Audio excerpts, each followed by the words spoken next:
अगर हम वाइल के अंदर कंटिन्यू का यूज करना चाहते हैं, इसलिए आपको थोड़ा सा सोचना था। अगर वाइल के अंदर हम कंटिन्यू का यूज करना चाहते हैं, मुझे आउटपुट क्या चाहिए? मुझे आउटपुट क्या चाहिए? 1 2 3 एंड 5 मुझे आउटपुट चाहिए ना?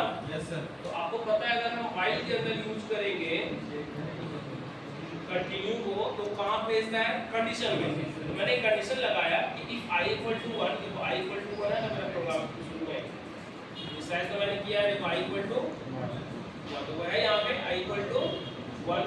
यहाँ चेक करेगा कंडीशन कि 1 is less than equal to 5 है। यस कंडीशन ट्रू हो गया। जैसे कंडीशन ट्रू हो गया ना, इसके अंदर चेक करेगा कहाँ पे? यहाँ पे चेक करेगा क्या? चेक करेगा क्या 1 = 5 है, सॉरी 4 है। 4 है क्या? नहीं है ना? इस ब्लॉक के अंदर घुसेगा ये? नहीं घुसेगा ना? कंडीशन फॉल्स हो गया ना जी। कहाँ प्रिंट करेगा? COUT प्रिंट करेगा। i का वैल्यू क्या प्रिंट करेगा? बोलो 1 प्रिंट करेगा। फिर यहाँ पे क्या करेगा? तो मैं इसको यहाँ बता देता हूँ, ऐसे बताते हैं यहाँ से, यहाँ ज़्यादा समझ में आएगा। देखो यहाँ पे मैं बता देता हूँ, ठीक है सर? ठीक है, जो अगर i = 1 है, शुरू में i = कितना है? i = 1 है, i = 1 है। यहाँ चेक करेगा क्या 1 इज लेस देन 5 है?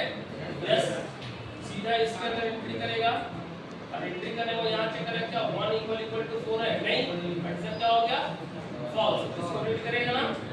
अब इसको रीड करेगा, क्या रीड करेगा? COUT i का वैल्यू कितना? 1 रीड करेगा ना?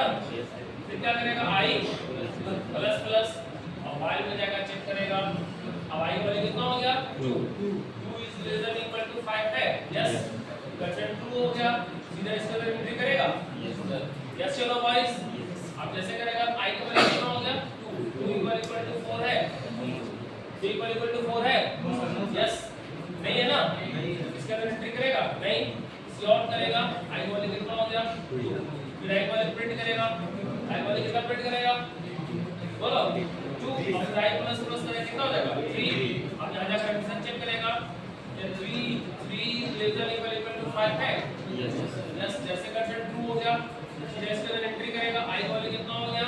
3 इक्वल टू क्या 4 है? नो, इसका अंदर एंट्री करेगा, नहीं करेगा। फिर COUT करेगा, i का वैल्यू प्रिंट करेगा 3। फिर i प्लस प्लस करेगा, i का वैल्यू कितना हो जाएगा? 4। अब सीधा यहाँ पे कंडीशन में जाएगा, अब चेक करेगा 4 is less than equal to 5 है। यस, कंडीशन ट्रू हो गया। जैसे कंडीशन ट्रू होगा, सीधा इसके अंदर हो जाएगा। i का वैल्यू कितना है? 4। अब देखो 4 इक्वल टू क्या हो गया? 4। अब जैसे 4 हो गया तो हमने क्या किया? i की वैल्यू को बढ़ा दिया। i का वैल्यू कितना हो गया? 5। और सीधा क्या रीड किया? कंटिन्यू किया। कंटिन्यू का कहानी क्या है? सीधा इसको कंडीशन में भेजेगा। आया नहीं? अब जैसे कंडीशन में भेजा तो जो रिमेनिंग स्टेटमेंट है उसको स्किप को नहीं किया, लेकिन मैंने i का वैल्यू बढ़ा दिया। i का वैल्यू कितना हो गया? 5। समझा ना? और मैंने स्किप भी कर दिया। i का वैल्यू कितना हो गया? 5। अब यहाँ चेक करेंगे तो वो 5 is less than equal to 5 है। लेस देन नहीं equal to, but equal to तो है ना? सीधा कंडीशन ट्रू हो गया, सीधा इसके अंदर आ जाएगा। अब i का वैल्यू कितना है? 5। तो 5 इक्वल टू 4 होता है क्या? नहीं होता है। सॉरी, 5 इक्वल टू 4 होता है क्या? नहीं होता है। अब इसके अंदर नहीं जाएगा, क्या प्रिंट करेगा? और i का वैल्यू कितना है? 5 है ना जी? i वैल्यू 5 था ना? अब i प्लस प्लस करें कितना हो जाएगा? 6। अब सीधे यहाँ चेक करेगा क्या 6 is less than equal to 5 होता है क्या? नहीं, कंडीशन यहाँ पे क्या हो गया? और यहाँ से रिटर्न प्रोग्राम से बाहर। समझ आ गया? मतलब कैसे आपको अगर आप कंटिन्यू का यूज अगर वाइल में कर रहा है तो आपको सावधानी पूर्वक यूज करना होगा। आपको ध्यान देना होगा कि अगर हम कंटिन्यू का यूज कर रहे हैं तो कंटिन्यू सेटिस्फाई करेगा तो कहाँ भेजेगा? वो वाइल का कंडीशन में भेजेगा। अगर लूप में यूज कर रहे हैं तो कहाँ भेजेगा? अपडेट पे भेजेगा। और अपडेट के बाद कहाँ जाएगा? वो कंडीशन। तो अच्छे से समझ में आया ब्रेक और कंटिन्यू का रूल कैसे यूज करते हैं, क्या होता है नहीं होता है।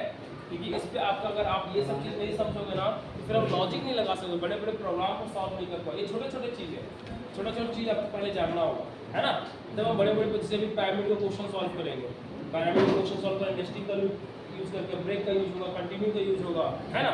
बड़े बड़े प्रोग्राम में यूज, जैसे भी हम आपको क्वेश्चन देंगे कि आपको 5 स्टूडेंट का रिकॉर्ड लेना है, 5 सब्जेक्ट का, ठीक है ना, और उसका टोटल निकालना है और उसका ग्रेड निकालना है, टोटल उसका परसेंटेज निकालना है। तो आप अगर कोई लड़का इंटर कर दिया मार्क्स में -5, तो -5 तो वहाँ पे यूजर को दो कि -5 इंटर नहीं करना, you have to enter a positive number. अब सीधा वापस कहाँ उसको भेज देना है, कंडीशन में, यस या नो।